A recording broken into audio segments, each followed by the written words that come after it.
Okay. All right. So, James Summers here. My author site's peggylanders.com.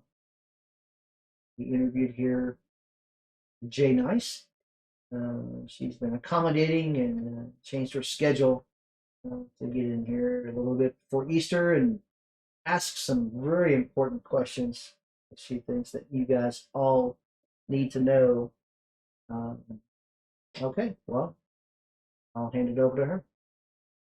Just a few questions that I have regarding the books that you have out. You're me in the works of being published. If someone only reads one of your books, what do you want them to understand about you as a writer? Uh, okay, well, that's a good question. I like suspense. I like horror. I actually try to think that I'm focusing on psychological horror as far as the build up, the situations that I present. Um, I would much rather have you leave away with a good feeling of wanting more, as well as a little bit triggered, a little bit concerned, maybe even where you have to put the book down and come back to it because it's worth coming back to. It's got a good message. Okay. So your first book, First Responder, what is it about? Ah, okay. First Responder is about a person who is a vampire. He's the main character. He actually shows up to like an accident. He'll monitor. He's embraced technology enough to where he monitors the police vans. He'll intercept that call, and he will actually do his best to get there first, to feed on you, to take you in a situation where he gets what he needs and throws you back in the car. So you're driving down the road. It's night. It's an opportune time. You wreck. You make it out. You dial 911 or someone is enough to around to do it for you. Then you're crawling out. You're escaping. He'll actually get there first, and it'll look actually like you never made it out, like you didn't make it out of the car.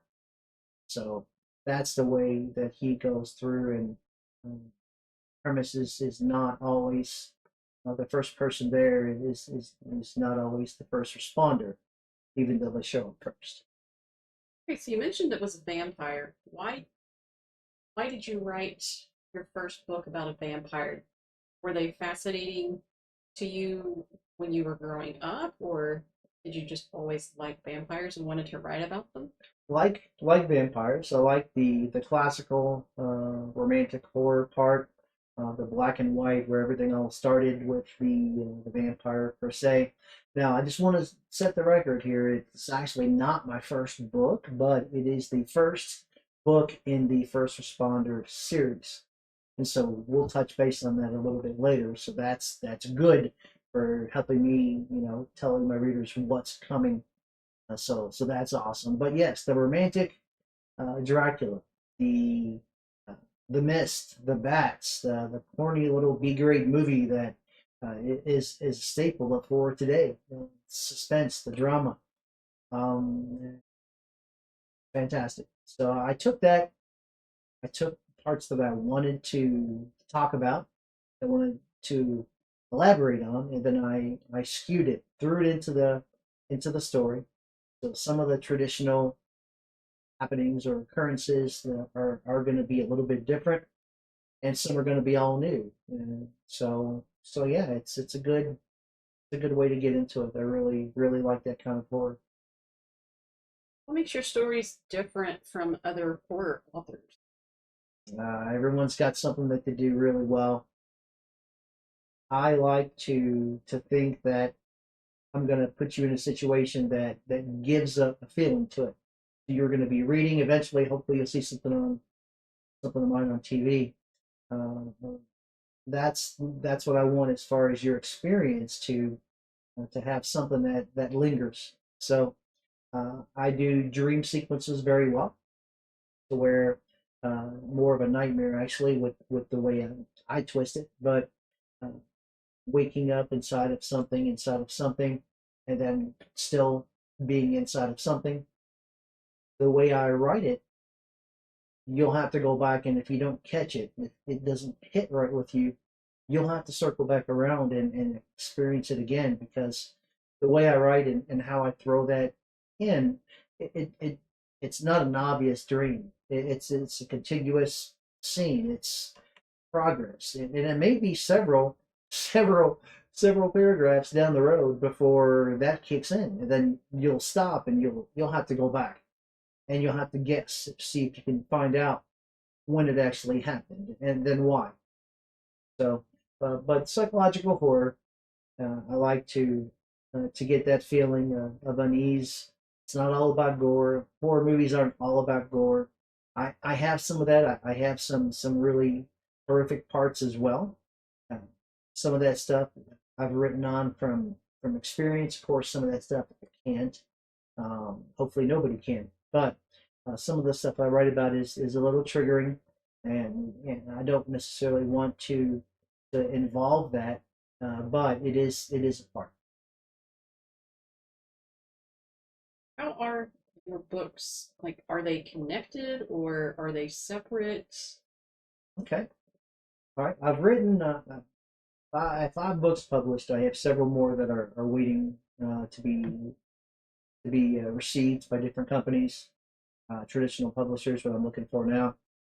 Um, So I write on different topics. Now, funny you should say that. I do have a character that actually, several characters actually, that work their way through different books.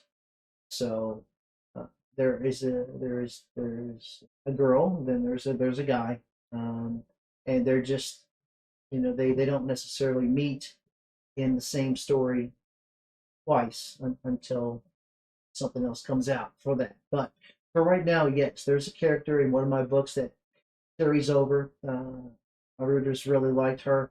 I really liked what she did and what she meant, and so I found a way to continue that. Not everybody in my books dies, so yes, there are a lot of women characters. I wouldn't say all focused on that, but there is a my first book that I ever wrote, Breath Reality.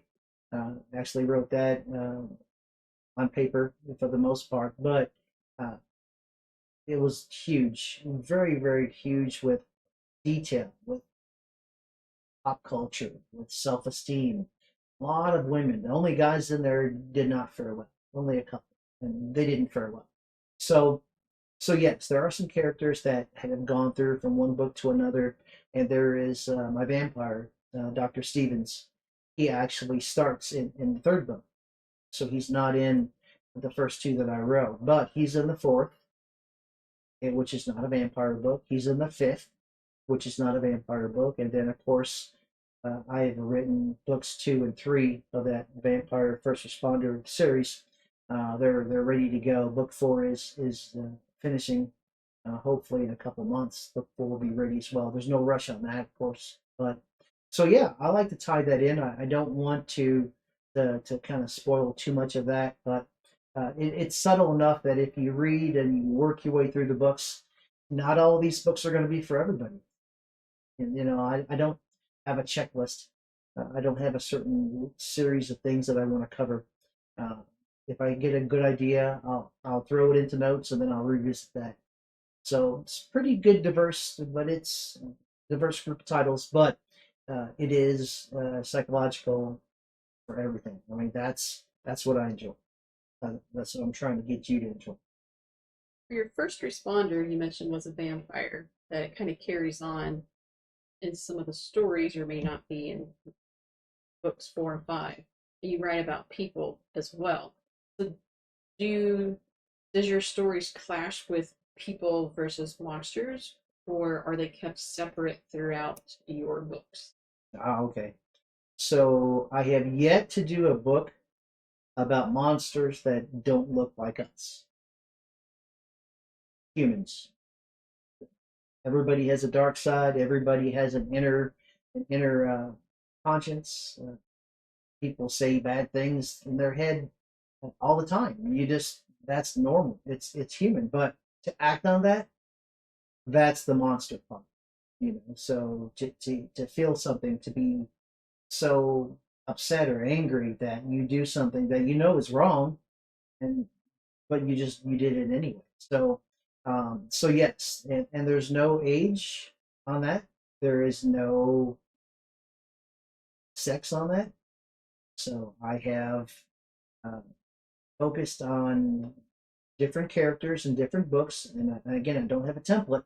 I'm not out to hit a certain amount of boxes or a quota, if you will, for the way people die or the bad things that they might do. But I like to stress that if you think of me, I'm very well. You never know unless you know me, as far as that goes. But I'm a very positive guy, very positive. Just because I like scary movies or horror, and I like psychological horror, I like the force triggering, as far as to get somebody to experience something outside of their comfort. That doesn't necessarily make me a bad person or anything else like that. But to go through that is pretty neat. It's really what I enjoy. So I had one more part I wanted to touch on, but I'll see. How do you come up with your ideas? Are they based on real life situations? Everyday life, everyday life. So the glass is half full with me. I said that earlier. Could be half empty at times, but I would like to think truer to the point is that the glass is half dark. So when I see something, when I notice, when I hear, when something catches my eye, I'm I'm always thinking of what could happen. It's not the kind of guy where I go out to eat and I put my back against the wall. I want to make sure I know where the exits are. Am I protected on my left? Do I need to worry from somebody from behind or the right? None of that. It's just that I think about what happens, what could happen, because it happens all the time. Distractions are great. I love chaos. As far as happening, when I like to write about things, it's not super structured, nor is it totally chaotic either. But you'll feel the chaos a little bit. So uh, somebody going for like getting up in the morning. Jay Nice likes coffee, like pretty much almost everybody else, except she's a coffee nut. I'm that way too. Um, she's out of cream. If she, I don't even know if she likes cream, but say she likes cream and she's out, that's a distraction. She's gonna go get it. She wants that cream. She's gonna go to the store, and it may be early in the morning, it may be afternoon when she's doing it. It doesn't matter. My horror, the things that could happen, don't just happen when it's done. And you know what? When you only are leaving the house for a thing of cream for coffee, either because coupons don't come out for 2 days, your favorite store, you went there and they don't have what you need, whatever reason, you're not doing a full shop. It's not the second Tuesday of the month or what have you. When you're going for a handful of things, something that you can easily know, easily think of, easily remember, that's your distraction. That's when things happen. So, so yeah, I think of what could happen between somebody getting up, going to their car, going out, getting out of the car, or maybe they don't even have to have a car. Maybe they'll walk close enough. Regardless, it's from when they leave to when they travel and when they get there and when they come back. All the little things that can happen. You may think of three or four things. I can think of 12. So I'm just, I'll be, something will catch my eye. I'll take notes. I always have a notebook with me. I have a phone as well. Stylus on it. It's great. It's my favorite type of phone. Uh, and I have all sorts of notes in it. So yeah, just whatever I see, I write down. I would say that I've had some pretty good disturbing dreams that I have written down several paragraphs, and then I've used my phone. I've gone through and jotted stuff down. Um, but it just depends, you know. And I may not act on that. I may have other things that I'm doing, but I'll circle back to that. And if it's decent, if it's something I want to think about, and it may take me some time to even think about what happens next. But if I get that next, then that's when things click. So gotta take notes. Why do you focus so much on human behavior instead of traditional supernatural creatures? Now I do. I have, of course, vampires that some people would argue and say they're normal. They're people. They're common enough. Vampires are among us. The second to aliens, or maybe first. Don't know. But no, I have yet to get into to meet anything that is scarier than the darkness inside somebody's mind, whether they act on it or not.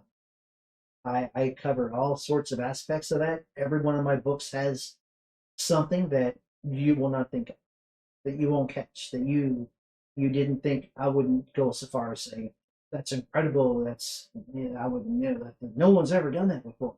There's a couple things that I've skewed to my liking, if you will. But no, I'm fascinated with people. I love to people watch. I will go through and no matter where I am, always enjoying that. So uh, when I had to start working from home for a period of time, as I write horror, yes, but I'm a people person. I really like to get out there and I like the interaction. I like talking. You probably tell that already. I'm trying not to get too off track here, but it is unscripted, so I get to have a little fun. But yeah, I just love the differences in everybody. It's that's what I enjoy. Are your stories meant to scare people or to make them think? What do you want your readers to get out of the book once they finish it? Okay, first couple books I wrote, I really touched, and I thought the way I was writing. Of course, it's changed. I've been writing over 10 years, multiple books. My writing has changed a little bit. Everybody will say for the better. It's not for the worse. As far as the reading, the detail has always been there to an extent, more so now. But before, I would say I was maybe possibly more graphic, more balls and holes, more descriptions as far as uh, what's disturbing to me or what I wanted you to feel. And I've since learned and tweaked what I do to get it to, to suit my writing and the way my writing has changed. I think it's more powerful for me to describe a door or something happening and not tell you everything about that door.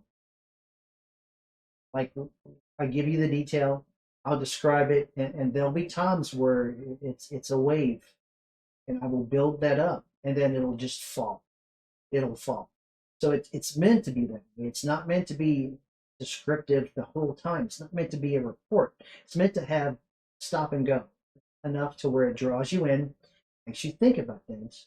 But I want people to think about them, to think about others, to whether it's good or bad, to know that it's not about blood splashing on a wall. It's not about an arm being torn off, or those are like extremes, right? So I don't even think I may have covered some of that. You'll have to read my books and find out. But if you like that stuff, you're going to have all sorts of things to be happy with titles that are still to be released, and there's five to choose from now. So that it's out there for you. But I think that if I describe a door, for example, and I mention, I'll say a clown. Clowns are triggering to a lot of people. There's even a phobia. Some people, I love clowns. It's okay to love clowns as long as you don't love. So I'm okay with that. As far as the rest of this goes, if I described a clown and a door, and somebody is just terrified of clowns, they may put the book down. They may not read anymore. They may not even buy it to begin with. There's people that won't buy. I won't mention the name of that book, but it's a pretty good book. And I know some people that just are terrified that they've never bought it. They've never seen any of the spin-offs or flavors of that. So and that's great, right? But if I could do the same with something else, like maybe I don't know, an old person, a young person, something that fits a normal situation, but is off in the way that I present them. Uh, something even scarier, but it's irrelevant. What I'm saying is that if I describe the clown, you're gone. If it gets to that part and you can't work with that, you're gone. And you don't have a little bit of the mystery. I hate spoilers. They're on my website. You got to dig for them. Nothing's easy. It's a nice balance of work and play. Very well set up. I wear many hats. That's one of them. But it also gives me a lot of control. So getting back to the door, if I describe all the things that happen up to the point to what you feel, what you see, what you think you feel, and everything up to the point that I don't tell you what you see, then you in your head see a clown. Somebody else might see a spider. Somebody else might see a young boy that just has an off look that just he doesn't seem like it's just out of place is a good thing. Off. I write a lot about I touch on that as well. So, but here's the deal. If I think it's more powerful to lead up to that suspense, drama, and then not tell you right off the bat that it's there. It doesn't have to be blood, splinters, and everything, the door bursting open, and then clown comes in. It's up to that point to where you're comfortable. And it gets to the point to where it's time for me as a writer to open that door. I do. I want you to know that there'll be something in there that you like to experience. It's something that I want you to experience, but something that you'll like to experience. So my writing has changed. It's not all now. I'll refer in a different video to what I refer balls and holes and circles and triangles, that kind of stuff. I'll cover more on that because it's very interesting how it ties into so many things. But um, so getting back to your question, I think it's awesome to lead up to that, to leave you with the feeling that's that's it, you know, you didn't feel that way before you looked at the door. You would have been fine if it was a dog or a boy because they don't bother you. But when it comes to that clown, and you now find out now it's a clown, then it's game on. You know, step away from the book, put it down, come back to it. You're going to get past that paragraph, that chapter, and then you're going to find other things, other reasons to enjoy my work. Good descriptions. You you mentioned, well, it sounds like your stories and the books you write are very graphic. So, who is your typical reader, and why do they connect with your work? Would you, I guess, Okay. recommend a certain age group or a certain state of mind people have when they start to read your books? Everybody has the darkness inside their head, qualified from the get go, right off the bat. But as far as who enjoy my book the most, and there's reasons, several reasons for this. It is actually women from 18 to about 38 is what I've been told. Haven't done any advertising. It's been years since I've done anything like that. But as far as the feedback that I get, the emails, I did get some demographics from book ads, from surveys that were done. So it's to the point to where most of the people that read my books are women. Now I could say that guys are just too damn busy playing games. I could say they're not breadwinners, not anymore, not in today's world. It's not like they had no time to read. None of that. It's about whether or not they choose to read, and I think it's not because of my self-esteem issues that I've put in my books. Uh, comes into play in a couple of books that I've done. It's not because of the survivability. Uh, most women generally don't make it in horror movies. Some characters that are the exception, the exception. But it's always been, oh, frail. Oh, I'm gonna fall. Oh, there goes my shoe. I've just fallen, and she's crawling. Yeah, that's typical. You can name two or three movies like that just from the get go. It's been a cookie cutter for a long time, and then things changed. So I think that two of my books have a high cast and high characters. I'd like to say cast down the road, thinking positively down the road. But as far as the characters, a lot of women, and I don't do that purposely. So it's just how it turns out. Like, direct reality. That's the whole premise. Is women's self-esteem course, a friend signing up another friend for a course to get a better job, to get confidence, to overcome some issues in her life, and things that happen to a good person because they tried to do good for somebody else, and usually it's not always kick somebody when they're down, but it's a good ride for that book. So, um, again, there's no method, there's no formula that I use. Some books actually lend themselves nicely to a balanced cast. I have a very diverse group of friends in my book Site 123. That actually, I think Jane Ice has a little bit of information about that as well. So that's pretty neat as far as how that works out. But no, so yes, I could say, guys, too busy playing games. That's what I would say. Um, and me being a writer, I don't have a lot of time to read books. I don't allocate a lot of time to read books. I'd be hard pressed to tell you a name of my favorite. I have three or four that come to mind. I won't name in this video, but so yes, I have favorites that I've read. Have I read them recently? No, no, I'm not. But so yes, as far as it goes, the whys of everything, I think availability, time, and again with the topics that I chose to write on, the feelings. Everything's not about a guy, being the hero. Heroes come in all sizes, and I push those boundaries. I really do. You've mentioned different books that you currently have out that you've written. Which of your books best represents your voice and why? Oh, no, you didn't. And I can't take a pass on this. No passes. Okay,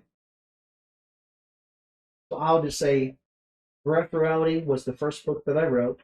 I got away with a lot in that book, and I say sometimes I got away with a lot in those books because it was so large.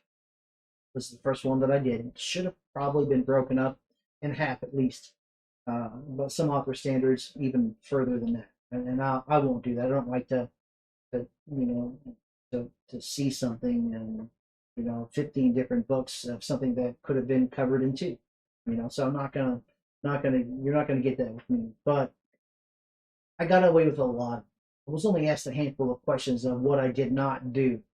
And once it was determined that I did not do those delimiters with the things that they were looking for, it was green light, shot to the front, very quick. Happened very quick when it moved. Um, it's a lot of 80s pop culture references, self-esteem, a lot of good, bad, bad, good, bad, bad, good, good kind of characters. So it's an unusual balance and blending. But it's not my favorite. My favorite happens to be one of my newest. It's actually They Heinous. It's fantastic. I almost don't want to talk about it. So you'll have to go to the site and look at it for summaries, the reviews, the synopsis. There will be videos out shortly in the process of getting all that done as well. I will say it is, you mentioned my voice. So I have feet issues and health issues I've been fighting for a while. It makes for a good writer at times and a bad at others. Stuck in a recliner for a lot, feet elevated, right? So what do you do when that happens? You can only watch so many B-grade movies, so much TV, and writing is a good way for me to throw that voice, if you will.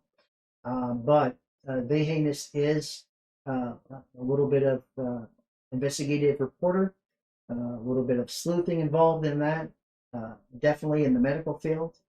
Uh, as far as other things that do happen, the health issues kind of resonated with me. I did touch on a lot of things that I felt, uh, and it's kind of personal, but that's my voice. I don't do things too differently with that book than I have others. It's just the topic that I chose to write on, and it just hit me one day, and I threw all the notes in that I could think of, and after about a week of doing that, I literally only had like a couple chapters, maybe 3 chapters. So the rest of it I had to think of. So it sat for a while because it didn't fit. It didn't feel right. I didn't have a middle and an end. I had a great beginning. So I waited on that until it came. So I won't just take something and just throw it out there. The good thing about being an indie publisher, well, indie author, published by an indie company, whatever, and not having a traditional publisher is deadlines and quotas, balls and holes, for example. I can pretty much write about everything I want to a point, and then I have to kind of be careful if I'm going too far down that rabbit hole. But there's no restrictions, there's no time limit. I can take the time. I don't have a quota.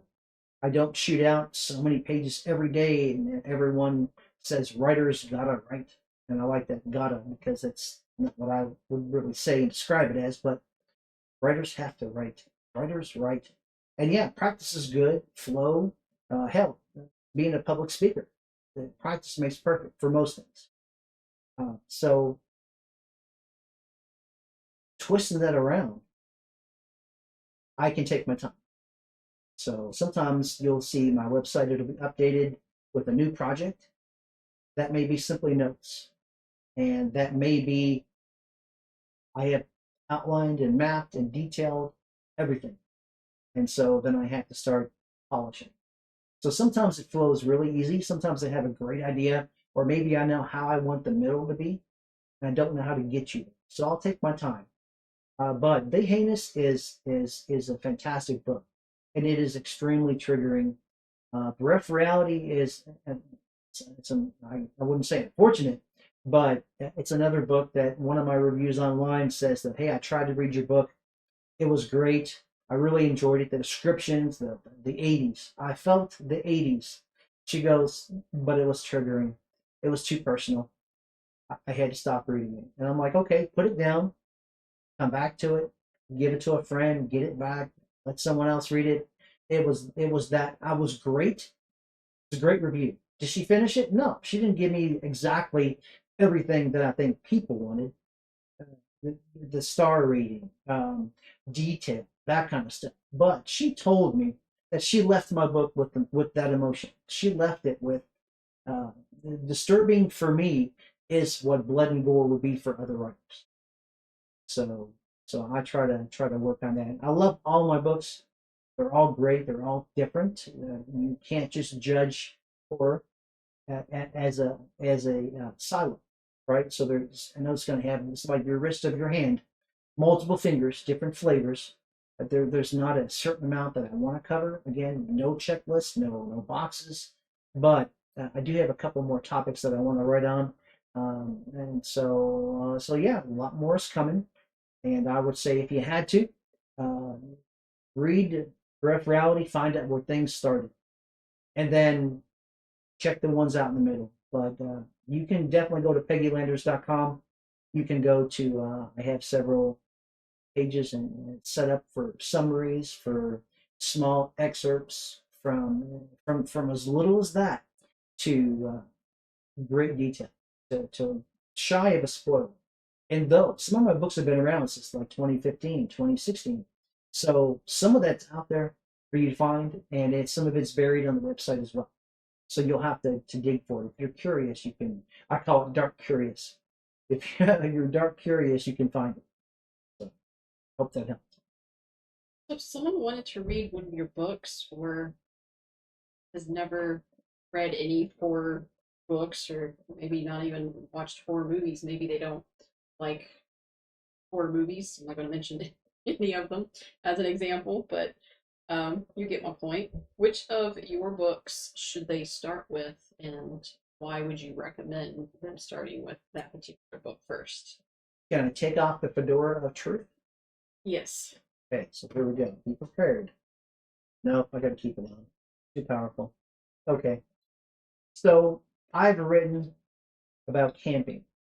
I've written about wine tasting, prospecting for gold. I've written about self-esteem, and not in the 80s, but a powerful 80s reference. There's a reason for that in the book. So, I've written about health issues, healthcare, not the healthcare system, scary enough all into itself, right? But I touched and took a flavor from a physical therapist perspective in the heinous. I also covered first responder. So you could say, yes, there's a little bit of medical connotation in those. There's self esteem, hits in a couple books. Um, I would have to say a good place to start would be picking Murphy's, which I've been prompted to, even though the fedora of truth is on and it's all compelling right now, I have to stop. I'll give you one more question. For question. How long does it normally take you to write a book? Hmm. Do you Okay. have a particular place that you like to go, like in your house, or you go to the park, or you get distracted easily? Ah, what'd you say again? Uh, okay. So writing happens where writing happens. And again, writers got to write. Right? So fun. Um, no certain place that I write better. Breath Reality, the meat and potatoes of that was done at campground picnic table on a replacement desktop when I started to take to transcribe really to take Breath Reality from my water cooler downstairs where it had been for about 3 years. So I wrote it on. I was on break at work, um, um, holidays, at nights, in the morning, whenever I thought of something interesting, whenever I wanted to complete. Three is a very powerful number with me. You'll find that out when you read my books. There's reasons for that as well. I talked other videos about that as well. But so there's no time limit. There's no location. It's actually taking good notes. I have all the notes on paper for Breath Reality still. I have the new stuff that I've done, with the exception of doing notes and taking and adding stuff. If I'm out somewhere, when I add that, that's the only that's the only part of it. So it's not going to be massive amounts of writing. But as far as that goes, there's no time limit. Again, I'm lucky enough not to have a quota, but I'm also unlucky enough to have no major following because I am not, under the arm of a traditional publisher. But that's coming. I've got some good content waiting for the right company, the right person to do that. But yeah, as far as all that goes, as an entirety, um, there's no good or bad time. There's definitely no time limit. And I would say Breath Reality, even though it was finished in about 3 months, that's notes, that's everything, without being transcribed. It sat on that cooler, like I said, for years and didn't do anything with it. Other books that I felt went really well, Picking Murphy's, I did actually on vacation. Most of that was done actually in Murphy's, California. That was done, the majority of the notes and a good 4 chapters right there. It just hit, quick, fluid, top bottom design, and then I got stuck because I didn't like where it was going. I had to pull back and change it. They heinous with as much health issues as I've experienced with my feet and a couple other friends that I know that I talked to, how I tied everything together. That that came within about a 2 month period. As far as all done on computer, ready for a test reader within just about 2 months. Now, more changes were done afterwards. I actually uh, toned some things down. I actually had to get in and actually do things a little bit different with one part, and then I was able to actually do something further in another. So uh, uh, I don't really know. First responder was difficult to write. That came really quick, but I didn't know how I wanted to throw it together. So It turns out when I worked on First Responder, I actually had enough content for 2 books that I actually had to stop and find a good ending, a pause for First Responder, and then start off with book 2 from there. So no template, no formula, no secret drink. Cool. So people wants to find your work. Like, is it just strictly off of your website, or do you have them in certain stores or purchase Ah, online? there's a place in New Albany that carried some of my books. I actually had a book signing there at Destinations in New Albany, Indiana. Other than that, I am on internet only. So my website does everything except for sell the books. So some of my books are hardback, soft cover, and ebook. Some of my early ones. My last couple are ebooks and soft cover, but everything is out there. Now there are links on the website. You can search. You can go there and get your flavor of where you like to buy from. If you're a club member here or there, so I'm on the usual internet places as far as that goes, but no, I'm not in any brick and mortar stores. I do occasionally do autograph signings and readings, that kind of stuff. I've done those and given away copies and had little contests and prizes, but as far as purchasing them, you'd have to get them online. And PeggyLanders.com is my author site. It's what I was initially going to go. I initially thought that Rough Reality would be best experienced if written by a woman.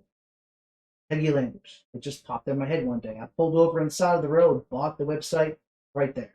Had to have it. I got it. Nobody else had PeggyLanders.com. Snatched it. And then I sat on it for a while. And then I decided that I'm just going to use my own name. And there may be something that comes with Peggy Landers down the road. Peggy Landers, as far as a pen name, if you will. uh, Written under, not necessarily a ghostwriter kind of thing, but it would be funny because I do um, psychological horror. So, but yeah, check out the site, peggylanders.com. I have a YouTube channel. I'm on social media. You can find the information on the site. And Janess, I appreciated your questions. Good fun, James, sitting down, the interview. Hopefully, read some more of your books. Too busy. She's conquering the world and drinking coffee, but she will eventually read it. At least People, one. people's gotta have some hobbies. Yeah. But thank you, James, for your time. All right. I'll end this. You guys have a great day.